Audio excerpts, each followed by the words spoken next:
Over in the Middle East, the biannual defense exhibition World Defense Show is currently attracting military leaders to Riyadh. South Korea's Defense Minister Ang Kyu-baek visited the exhibit, in which dozens of the country's defense firms are taking part. For more on this, we invited our defense correspondent Kim Bo-kyung here in the studio. Bo-kyung, welcome back. Hello, thanks for having me.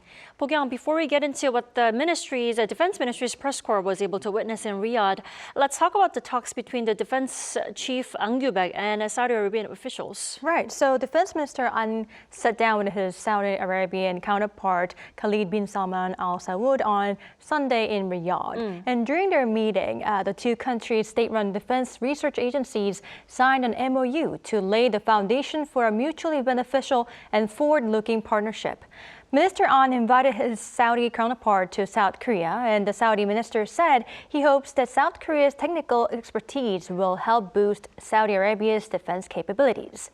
The day after, he held talks with Abdullah bin Bandar Al Saud, the Saudi Minister of the National Guard, on the margins of the defense show.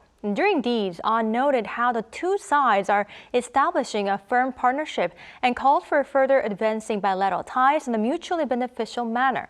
In response, Minister Al Saud asked for the expansion of defense ties in areas ranging from personal exchanges to military education and strengthening the momentum for cooperation in the arms industry. Now, Bo-kyung, then let's talk about the defense show. I hear 40 South Korean defense firms took part in the exhibition. Now, tell us how significant is the show and what were the most notable parts? Right, so let me first tell you some of the details of the WDS 2026. So it is the largest defense exhibition in the Middle East. And for this year, more than 750 defense firms from 75 countries attended the exhibition. This year's WDS was more significant in that defense firms are looking for chances to expand their businesses to Saudi Arabia, as the country is targeting spending 50% of the military budget domestically by 2030. 39 Korean defense firms participated, including major companies such as the three defense units of Hanwha Group, Hyundai Rotem, LIG Next One, Korea Aerospace Industries, and HD Hyundai Heavy Industries. Now, smaller suppliers set up their booths next to the conglomerates. According to the press corps who actually went there, it was quite impressive how these large and smaller firms were there all together like one team to boost Seoul's drive to work with Saudi Arabia. Now, HD Hyundai Heavy Industries, for example, is stepping up its bid for Saudi Arabia's next-generation frigate program, and it said it will pursue the contract in cooperation with smaller firms.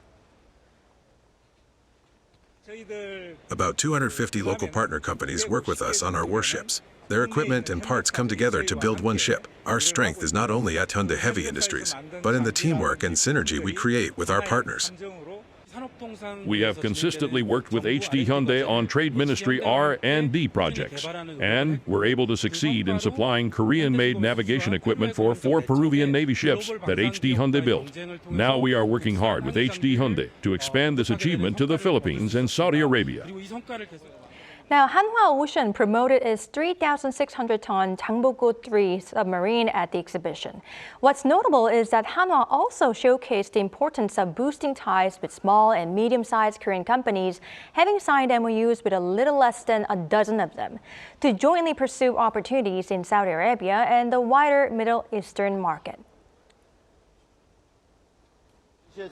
Before the exhibition, we visited 60 local companies and found some with good technology. By working with them and building strong local ties, I believe we can overcome strong ties that already exist between European firms and Saudi officials.